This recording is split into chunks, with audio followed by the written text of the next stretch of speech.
Hello विद्यार्थियों, मैं अरविंद कुमार स्वागत करता हूं आपके अपने यूट्यूब चैनल सक्सेस मंत्रा वाइब भव्या कश्यप में।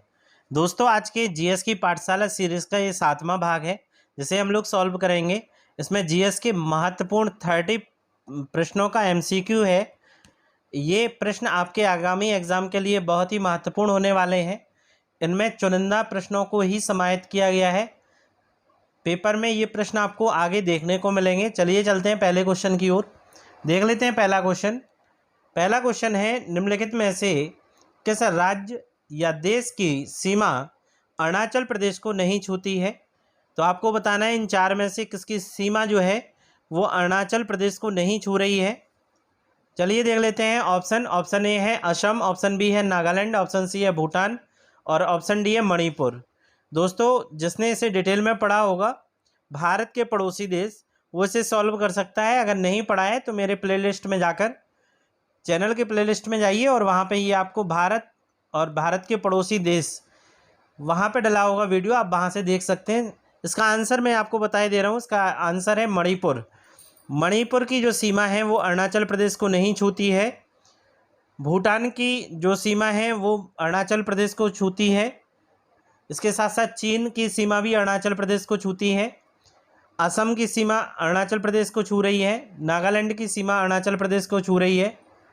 तो ये आपको याद रखना है कि कौन कौन अरुणाचल प्रदेश को छू रहे हैं। चलते हैं अगले क्वेश्चन की ओर। अगला क्वेश्चन है, क्वेश्चन नंबर दूसरा है, निम्नलिखित में से किस व्यक्ति ने दूसरी पंचवर्षीय योजना का मसौदा तैयार किया था। आपको बताना है इन चार में से किसने द्वितीय पंचवर्षीय योजना का मसौदा तैयार किया। ऑप्शन ए है NV गॉडगिल, ऑप्शन बी है BKR राव, ऑप्शन सी है PC महालनोबिस, ऑप्शन डी है CL लॉयर। तो सही इसका आंसर लगा लीजिए। सही इसका आंसर है ऑप्शन सी, PC महालनोबिस। इन्होंने दूसरी पंचवर्षीय योजना का मसौदा तैयार किया था। अगला क्वेश्चन चलते हैं, क्वेश्चन तीसरा देख लेते हैं। बादलों की ऊंचाई, दिशा और वेग को मापने के लिए किस उपकरण का उपयोग किया जाता है। देख लीजिए, आपको बताना है बादलों की ऊंचाई, दिशा और वेग को मापने के लिए कौन सा इनमें उपकरण है जिसका उपयोग किया जाता है। ऑप्शन ए है पायरोजीओमीटर, ऑप्शन बी है नेफोस्कोप, ऑप्शन सी है नेफेलोमीटर, ऑप्शन डी है बेंचोरीमीटर। दोस्तों, इसका सही आंसर है ऑप्शन बी, नेफोस्कोप के द्वारा। ऑप्शन बी सही लगा लीजिए। नेफोस्कोप के द्वारा बादलों की ऊंचाई, दिशा और वेग मापा जाता है। क्वेश्चन नंबर चौथे पे चलते हैं। क्वेश्चन नंबर चौथा कह रहा है 1932 का पूना संधि एवं समझौता था जो महात्मा गांधी और डैश मतलब खालिस्तान है किसके बीच हुआ था। तो महात्मा गांधी और किसके बीच हुआ था। ऑप्शन ए है लॉर्ड इरविन, ऑप्शन बी है भीमराव अम्बेडकर, ऑप्शन सी है अरविंद घोष, ऑप्शन डी है बाल गंगाधर तिलक। तो 1932 का जो पूना संधि समझौता हुआ था वो महात्मा गांधी और भीमराव अम्बेडकर जी के बीच हुआ था। ऑप्शन बी इसका सही लगा लीजिएगा, भीमराव अम्बेडकर जी के बीच हुआ था। अगला क्वेश्चन है, क्वेश्चन नंबर 5, विश्व का सबसे ऊंचा जलप्रपात क्या है, कौन सा है। विश्व का सबसे ऊंचा जलप्रपात कह रहा है। जलप्रपात मीन्स होता है झरना, वाटरफॉल बोलते हैं इंग्लिश में से। ऑप्शन ए है इसमें योसेमाइट जलप्रपात, ऑप्शन बी है नोहकलिकाई जलप्रपात, ऑप्शन सी है एंजल जलप्रपात, ऑप्शन डी है बोलमैन जलप्रपात। तो दोस्तों, इसका सही आंसर लगा लीजिए। इसका सही आंसर है ऑप्शन सी, एंजल जलप्रपात जो है वो विश्व का सबसे ऊंचा जलप्रपात है। और ये एंजल जलप्रपात कहाँ पर है तो आप नोट कर लीजिएगा, वेनेजुएला में ये एंजल जलप्रपात पाया जाता है जो विश्व का सबसे ऊंचा जलप्रपात है, वेनेजुएला। क्वेश्चन नंबर 6 की ओर चलते हैं। उसके पहले जो विद्यार्थी हमारे चैनल को सब्सक्राइब नहीं किए हैं वो चैनल को सब्सक्राइब कर लें। आपको अगर वीडियो अच्छी लग रही है तो लाइक और कमेंट जरूर किया कीजिए। चलिए चलते हैं अगले क्वेश्चन नंबर 6 की ओर। डैश श्रीलंका की सबसे लंबी नदी कौन सी है। आपको बताना है कौन सी श्रीलंका की सबसे लंबी नदी है। ऑप्शन ए है केलानी, ऑप्शन बी है कालू, ऑप्शन सी है महा, ऑप्शन डी है महावेली गंगा। तो दोस्तों, महावेली गंगा जो है वो श्रीलंका की सबसे लंबी नदी है। ऑप्शन डी इसका सही है। ऑप्शन डी इसका सही है, महावैली गंगा। अगला क्वेश्चन देख लेते हैं। क्वेश्चन नंबर 7 है, कबानी, हेमावती, अमरावती, ये 3 सहायक नदियां हैं। ये कौन सी मुख्य नदी की सहायक नदियां, आपको ये बताना है। कबानी, भवानी, हेमावती, अमरावती, ये जो नदियां हैं वो किसकी सहायक नदी है? Option A Mahanadi, option B है कृष्णा, ऑप्शन सी है कावेरी, ऑप्शन डी है गोदावरी। तो दोस्तों ये जो सहायक नदियां हैं वो कावेरी की सहायक नदियां हैं। कावेरी लगा लीजिए, इसका सही आंसर है ऑप्शन सी। कावेरी का उद्गम जो है वो कर्नाटक के कुर्ग जिले में ब्रह्मगिरी की पर्वत से है। कर्नाटक के कुर्ग जिले में ब्रह्मगिरी की पहाड़ियों से है। कावेरी की सहायक नदियां हैं अमरावती, भवानी, हेमावती और कबानी कबानी। चलिए क्वेश्चन नंबर 8 पे चलते हैं। क्वेश्चन नंबर 8 कह रहा है, निम्नलिखित में से कौन सा हड़प्पा स्थल हरियाणा में स्थित है? तो हड़प्पा कालीन स्थल इन चारों में से कौन सा हरियाणा में स्थित है वो आपको बताना है। ऑप्शन ए है राखीगढ़ी, ऑप्शन बी है धौलावीरा, ऑप्शन सी है लोथल, ऑप्शन डी है कालीबंगा। तो यहाँ पे दोस्तों जो क्वेश्चन बनता है वो आपके हमेशा ही एग्जाम में ये पूछा जाता है कि ये स्थल कहाँ पर स्थित है, या ये स्थल हड़प्पा कालीन जो स्थल देता है कि वो किस नदी के किनारे स्थित है। तो आगे हम आपको स्थल बताएंगे किस स्थान पर है और कौन सी नदी के किनारे है वो भी बताएंगे। पहले इसका आंसर देख लीजिए। इसका सही आंसर है ऑप्शन ए राखीगढ़ी जो है वो हरियाणा में स्थित है। अब चलते हैं देख लेते हैं हड़प्पा कालीन स्थल। हड़प्पा कालीन स्थलों में पहला है हड़प्पा। हड़प्पा जो है वो पाकिस्तान के पंजाब प्रांत में है। पाकिस्तान के पंजाब प्रांत में है। साहिबाल नाम है जिसका, क्या नाम है? साहिबाल। और किस नदी के किनारे है? तो रावी नदी के किनारे है। दूसरा देख लीजिए मोहनजोदड़ो। मोहनजोदड़ो पाकिस्तान के सिंध प्रांत में है, लरकाना नामक जगह पे है और सिंधु नदी के किनारे स्थित है। इसके बाद तीसरा है चंदहुदड़ो। चंदहुदड़ो जो है वो पाकिस्तान के सिंध प्रांत में है, नवाब शाह नामक स्थान पर है और सिंधु नदी के किनारे स्थित है। अगला है लोथल। लोथल जो है वो भारत के गुजरात में अहमदाबाद में है और भोगबा नदी के किनारे स्थित है, भोगबा। अगला है कालीबंगा। कालीबंगा जो है राजस्थान के हनुमानगढ़ में स्थित है और घग्गर नदी के किनारे स्थित है। अगला है बनवाली। बनवाली भी हरियाणा के फतेहाबाद में स्थित है और नदी है घग्गर। अगला है धौलावीरा। धौलावीरा गुजरात के कच्छ में है और नदी का नाम है, जिस नदी के किनारे है वो लूनी नदी है।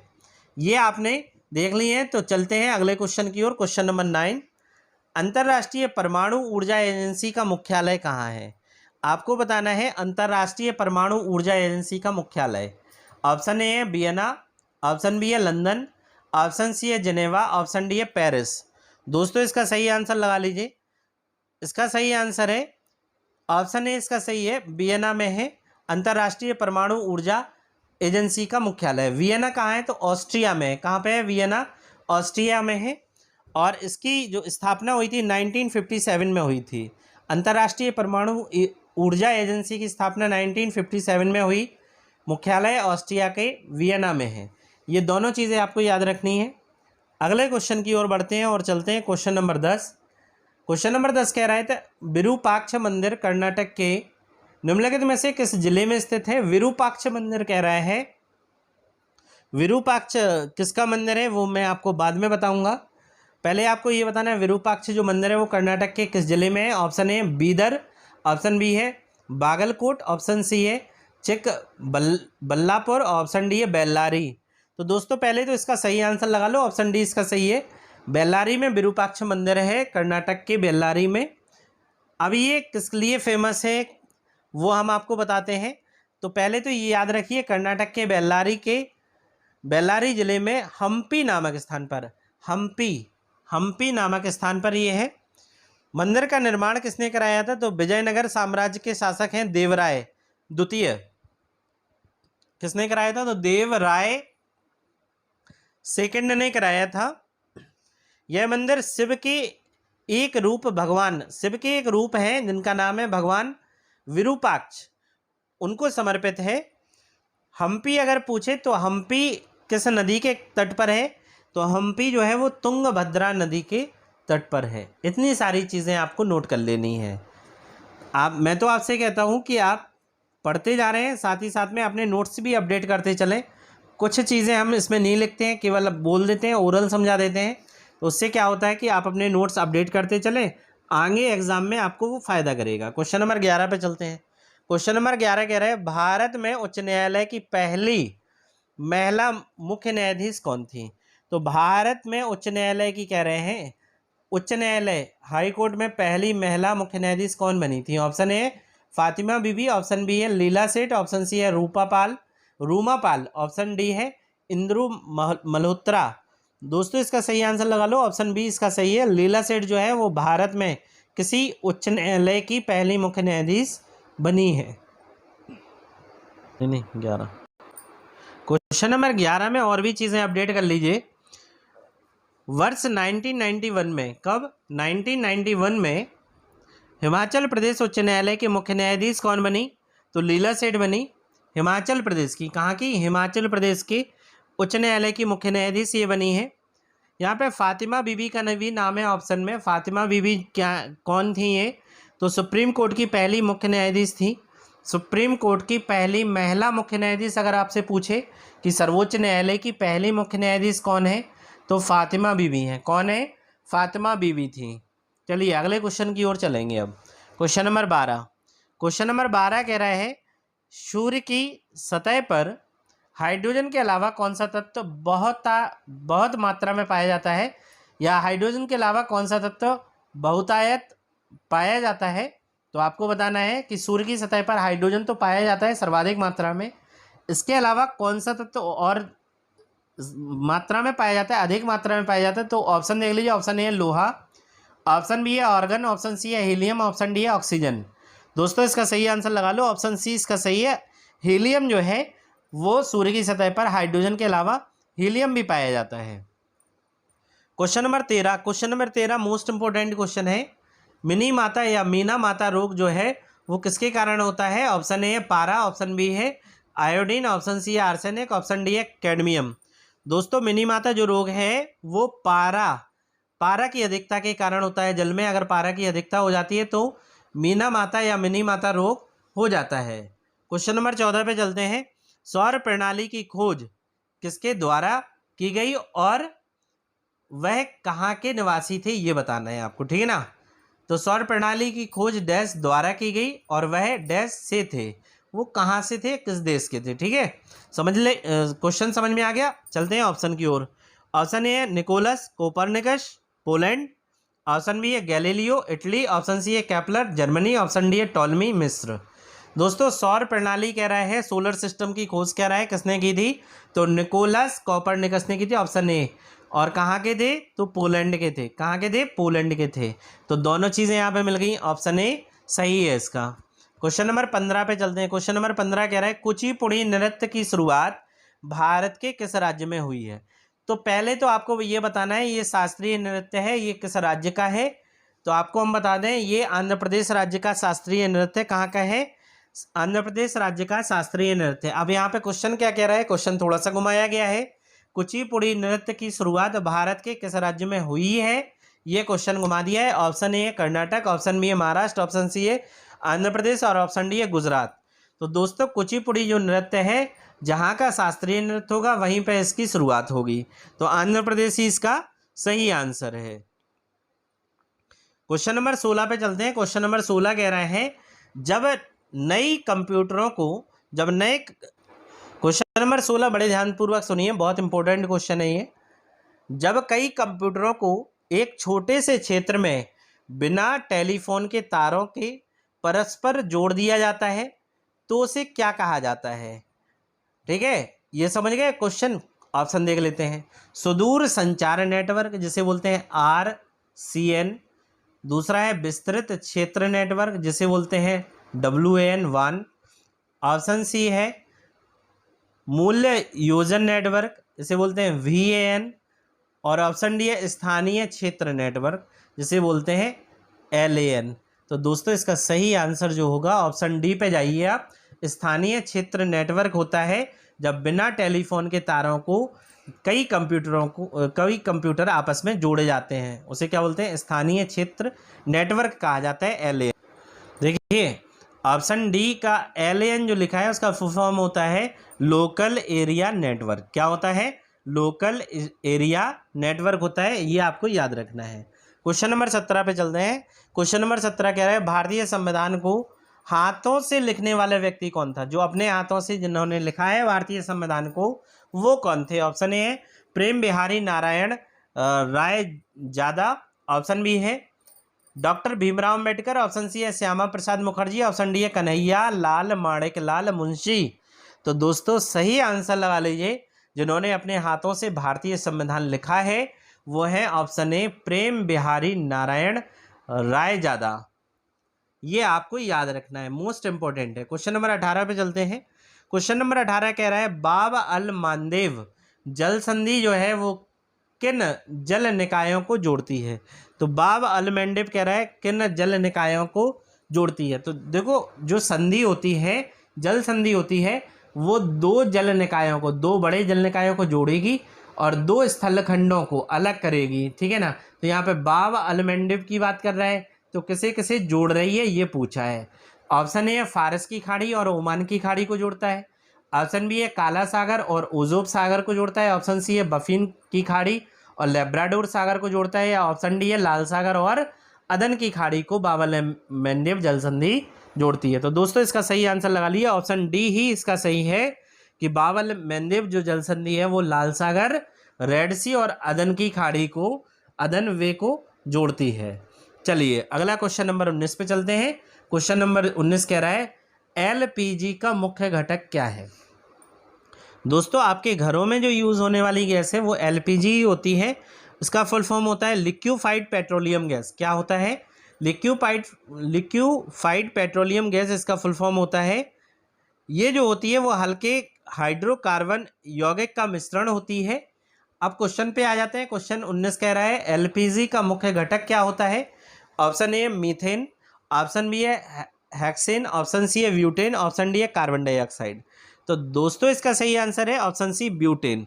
ब्यूटेन जो होता है वो एलपीजी का मुख्य घटक होता है। ब्यूटेन के अलावा ब्यूटेन प्लस प्रोपेन, ब्यूटेन और प्रोपेन, कौन? प्रोपेन, ब्यूटेन और प्रोपेन, ये दोनों जो यौगिक होते हैं, घटक होते हैं, एलपीजी के मुख्य घटक कहलाते हैं। ये दोनों आपको याद रखना है। अगला चलते हैं क्वेश्चन नंबर 20 पर। क्वेश्चन नंबर 20 कह रहा है पाक जल संधि या पाक जल डमरू भारत को किस देश से अलग करता है? तो अभी हमने जल संधि के बारे में आपको बताया, उसी का नाम है जल डमरू, भी उसी को बोलते हैं। तो अभी बाब अल मानदेव की जब बात कर रहे थे तो बाब अल मानदेव किसे किसे जोड़ रही थी? तो वो जोड़ रही थी लाल सागर और अदन की खाड़ी को। यहाँ पे आ गया पाक जल डमरू, ये भारत को किस देश से, हमने कहा था कि जल संधि होती तो दो स्थल खंडों को अलग करेगी और दो जल के बड़े भागों को जोड़ेगी। तो यहाँ पे पाक जल डमरू है वो भारत और किसे अलग कर रही है? तो पहले हम बता दें जोड़ेगी किसे, तो ये जोड़ेगी हिंद महासागर को। किससे जोड़ेगी? बंगाल की खाड़ी के पानी से जोड़ेगी, तो हिंद महासागर और बंगाल की खाड़ी को जोड़ेगी। अब अलग किसे करेगी वो ऑप्शन में देख लेते हैं। पहले option A Pakistan, option B है इंडोनेशिया, ऑप्शन सी है श्रीलंका, ऑप्शन डी है बांग्लादेश। तो दोस्तों इसका सही आंसर लगा लो, पाक जल डमरू जो है या पाक जल डमरू मध्य जो है वो भारत और श्रीलंका के बीच में है और भारत को श्रीलंका से ये अलग करता है। क्वेश्चन नंबर 21 पे चलते हैं। क्वेश्चन नंबर 21 कह रहा है, क्वेश्चन नंबर 21 कह रहा है जलियांवाला बाग हत्याकांड किस वर्ष हुआ था? आपको बताना है जलियांवाला बाग हत्याकांड जो है वो किस वर्ष हुआ था। ऑप्शन ए 1925, ऑप्शन बी है 1919, ऑप्शन सी है 1915, ऑप्शन डी है 1910। तो दोस्तों पहले इसका सही आंसर लगा लीजिए। इसका सही आंसर है ऑप्शन बी 1919 में जलियांवाला बाग हत्याकांड की घटना घटी थी। तो ये क्या होता है, क्या रीज़न रहा है, उसके बारे में हम आपको बताते हैं। लेकिन आप आज गौर कर रहे होंगे कि जीएस की पाठशाला जो है उसमें अभी तक हमने आपको 20 क्वेश्चन की प्रैक्टिस कराई थी। आज से यह प्रैक्टिस 30 क्वेश्चन की हो गई है, क्योंकि हम चाहते हैं एक दिन में कम से कम आप 30 क्वेश्चन सही तरीके से तैयार करें और एग्ज़ाम में अच्छा परफॉर्मेंस करके आएँ ताकि आपका सिलेक्शन हो, इसलिए इसकी संख्या हमने बढ़ा दी है आज से। अब चलते हैं जलियांवाला बाग हत्याकांड के इतिहास की ओर। तो दोस्तों 13 अप्रैल 1919, इसकी फुल डेट लिख लीजिए, 13 अप्रैल 1919। 13 अप्रैल 1919 को ये घटना घटी। कहाँ पर? अमृतसर में है जलियांवाला बाग, अमृतसर में ये घटना घटी थी। क्या रीज़न था? तो रीज़न हम आपको बता देते हैं कि उस समय रॉलेट एक्ट आया था। रॉलेट एक्ट क्या था? रॉलेट एक्ट को काला कानून कहा गया था। रॉलेट एक्ट में क्या था? बिना अपील, बिना दलील, बिना वकील वाला ये कानून था। किसी को भी पकड़ लिया जाता था, जो संदिग्ध लगता था उसे पकड़ लिया जाता था। तो उस समय यही मीटिंग चल रही थी अमृतसर के जलियांवाला बाग में कि ये कानून बहुत गलत कानून है जो अंग्रेज़ों के द्वारा चलाया गया है। इसके विरोध में जो सभा हो रही थी वहाँ पे जनरल ओडायर ने क्या किया कि ऑफिसरों को आदेश दे दिया और हजारों की तादाद में वहाँ पे भीड़ इकट्ठा थी, जिसमें गोली चलवा दी। मुख्य द्वार पर खड़े होकर गोली चलवा दी। तो 400 से ज़्यादा व्यक्ति उसमें मारे गए थे और लगभग 2000 से ज़्यादा लोग उसमें घायल भी हुए थे। तो जलियांवाला बाग हत्याकांड का ये इतिहास था। चलते हैं क्वेश्चन नंबर 22 की ओर। क्वेश्चन नंबर 22 कह रहा है, संगाई उत्सव भारत में निम्नलिखित में से किस राज्य में मनाया जाता है? ऑप्शन ए है अरुणाचल प्रदेश, ऑप्शन बी है मेघालय, ऑप्शन सी है नागालैंड, ऑप्शन डी है मणिपुर। तो संगाई उत्सव जो है वो कहाँ मनाया जाता है आपको बताना है। ऑप्शन डी इसका सही है, मणिपुर में संगाई उत्सव मनाया जाता है। क्वेश्चन नंबर 23 पे चलते हैं। उत्तर प्रदेश के निम्नलिखित में से किस जिले में हर साल बटेश्वर मेला क्या होता है? तो ये पशु मेला होता है उत्तर प्रदेश का। बटेश्वर मेला का आयोजन किया जाता है। तो ये उत्तर प्रदेश के किस जिले में किया जाता है आपको ये बताना है। ये उत्तर प्रदेश के चारों जिले हैं। ऑप्शन ए है कानपुर, ऑप्शन बी है वाराणसी, ऑप्शन सी है मथुरा, ऑप्शन डी है आगरा। तो ये उत्तर प्रदेश का सबसे बड़ा पशु मेला है जिसे बटेश्वर मेला कहा जाता है। ये हर साल लगता है, ये आगरा में लगता है। ऑप्शन डी इसका सही है। क्वेश्चन नंबर 24 पे चलते हैं। क्वेश्चन नंबर 24 कह रहे हैं, अभिनव भारत सोसाइटी की स्थापना किसके द्वारा की गई है? ठीक है, ऑप्शन ए है तारकनाथ बोस, ऑप्शन बी है रास बिहारी बोस, ऑप्शन सी है चंद्रशेखर आजाद, ऑप्शन डी है बी.डी. सावरकर। दोस्तों इसका सही आंसर लगा लो, इसका सही आंसर है option D, BD. Savarkar. BD. Savarkar के द्वारा कब की गई? तो 1904 में की गई। 1904 में अभिनव भारत सोसाइटी की स्थापना की गई थी। मोस्ट इंपोर्टेंट क्वेश्चन था ये। क्वेश्चन नंबर 25 पे चलते हैं। क्वेश्चन नंबर 25 कह रहे हैं, भारत के पहले मुस्लिम राष्ट्रपति कौन थे? दोस्तों आपको बताना है भारत के पहले मुस्लिम राष्ट्रपति कौन थे। इनमें से 4 ऑप्शन है। ऑप्शन ए है मोहम्मद हिदायतुल्लाह, ऑप्शन बी है जाकिर हुसैन, ऑप्शन सी है फखरुद्दीन अली अहमद, ऑप्शन डी है डॉक्टर APJ अब्दुल कलाम। तो ये चारों जो हैं वो राष्ट्रपति थे। इनमें से कौन से राष्ट्रपति पहले मुस्लिम राष्ट्रपति थे आपको ये बताना है। दोस्तों इसका सही आंसर लगा लो। सही आंसर है जाकिर हुसैन। कौन? ऑप्शन बी जाकिर हुसैन भारत के पहले मुस्लिम राष्ट्रपति थे। कब बने? 13 मई 1967 को बने हैं। 13 मई 1967 को ये भारत के पहले मुस्लिम राष्ट्रपति बनाए गए थे।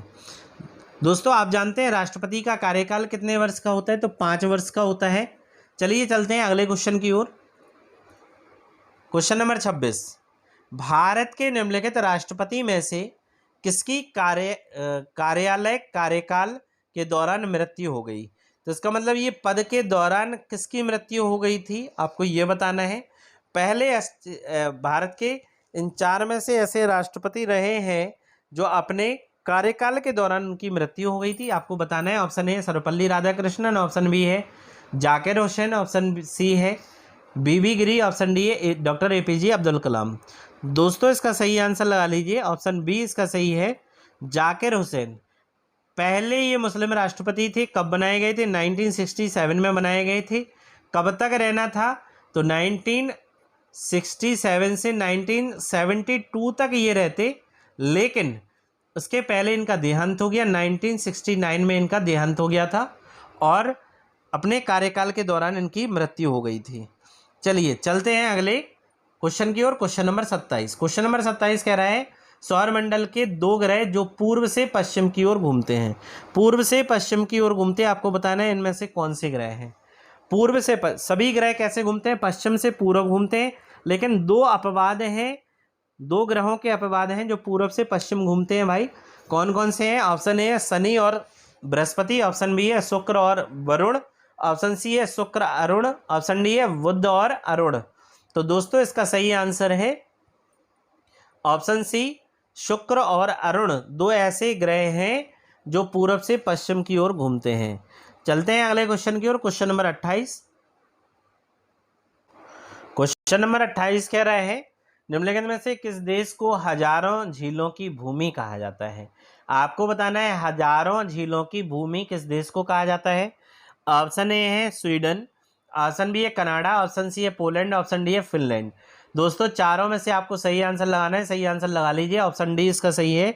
फिनलैंड जो है, फिनलैंड देश को हजारों झीलों की भूमि कहा जाता है। क्वेश्चन नंबर 29 पे चलते हैं। क्वेश्चन नंबर 29 कह रहा है नीति आयोग में नीति NITI इसका पूर्ण रूप क्या है? पूरा नाम क्या है नीति का? तो दोस्तों इसका पूरा नाम क्या है? ऑप्शन ए है national institute to transform India, option B है national institute for transform India, option C है national institute to transform India, option D है national institute for transforming India. तो दोस्तों इसका सही आंसर लगा लीजिए। ऑप्शन डी इसका सही है, national institute for transforming India. देखिए आप जानते हैं कि योजना आयोग की जगह नीति आयोग की स्थापना की गई थी। कब बनाया गया था इसकी डेट आपको याद रखनी है। 1 जनवरी 2015 को, 1 जनवरी 2015 को योजना आयोग के स्थान पर नीति आयोग बनाया गया था। ये अलग आयोग बनाया गया था। इसके अध्यक्ष कौन होते हैं? तो इसके अध्यक्ष प्रधानमंत्री होते हैं। प्रधानमंत्री इसके अध्यक्ष होते हैं नीति आयोग के, आपको ये याद रखना है। अगले क्वेश्चन पे चलने के पहले मैं आपको बता दूं कि आपको सप्ताह में, प्रत्येक सप्ताह वीकली करंट अफेयर्स में देता हूं। ये करंट अफेयर्स आपको संडे को सुबह 8 बजे आपके चैनल पर सक्सेस मंत्रा बाय भव्या कश्यप पर आपको अपलोड हो जाएगा। आप पूरे सप्ताह की करंट अफेयर्स, जिसमें नियुक्तियां होती हैं, निधन भी होते हैं, खेल भी होते हैं, राष्ट्रीय अंतर्राष्ट्रीय घटनाएं भी होती हैं, साथ ही साथ पर्यावरण से संबंधित घटनाएं होती हैं, वो सारी चीज़ें जो भी घटी हैं एक सप्ताह में वो मैं आपको डिटेल में पढ़ाऊंगा। तो आप तैयार रहिए संडे को सुबह 8 बजे वीकली करंट अफेयर्स के साथ। चलिए अगला क्वेश्चन देख लेते हैं। क्वेश्चन नंबर 30 आज का आखिरी क्वेश्चन है। निम्नलिखित का मिलान करना है। मिलान क्या करना है कि कृषि से संबंधित क्रांतियां हैं और किस उत्पाद से है वो आपको मिलाना है। चलते हैं मिला लेते हैं। पहला देखिए नीली क्रांति है। दोस्तों नीली क्रांति मिलाइए। नीली क्रांति है मत्स्य विकास से, ऑप्शन दूसरा इसका सही है। दूसरा है हरित क्रांति, खाद्यान्न उत्पादन से मिला लीजिए। तीसरा है श्वेत क्रांति, दुग्ध उत्पादन या डेयरी उत्पादन से मिला दीजिए। और चौथा है पीली क्रांति, पीली क्रांति तिलहन उत्पादन से मिला दीजिए। अब इन 4 में से कौन सा सही होगा? तो दूसरा वाला, बी वाला इनमें से सही होगा। जैसे ही आपने मिलाए हैं वो आपको मिल जाएगा ऑप्शन बी में। कहाँ मिल जाएगा? ऑप्शन बी में आपको देखने को मिल जाएगा। दोस्तों मैंने आज आपको जीएस की पाठशाला की 7वीं सीरीज के अंतर्गत 30 महत्वपूर्ण एमसीक्यू सॉल्व कराए हैं। उम्मीद करता हूं कि आज का लेक्चर आपको पसंद आया होगा। अगर आपको आज का लेक्चर पसंद आया है तो आप हमारे यूट्यूब चैनल, जिसका नाम है सक्सेस मंत्रा बाय भव्या कश्यप, इसे लाइक करें, कमेंट करें और ज़्यादा से ज़्यादा अपने दोस्तों में, अपने रिश्तेदारों में इसे शेयर करें।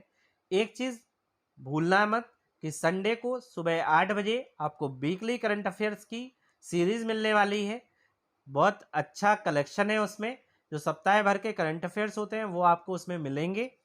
तो आपको साथ ही साथ आज की जो क्लास की PDF है वो आपको टेलीग्राम चैनल पर मैं डाल दूंगा, वो आपको मिल जाएगी।